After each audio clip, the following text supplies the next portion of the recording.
ஊருக்குள்ள எல்லாமே பொம்பளைக்கு சப்போஸ், ஆம்பளைங்க நாங்க எங்க கொடுப்பொண்டாரு கோசு.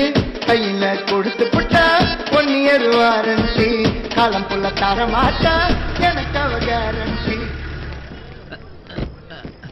மச்சான் போலீஸ் நிறுத்துங்கடா. என்னடா இந்த நேரத்துல ஆட்ட வேண்டி கிடக்குது?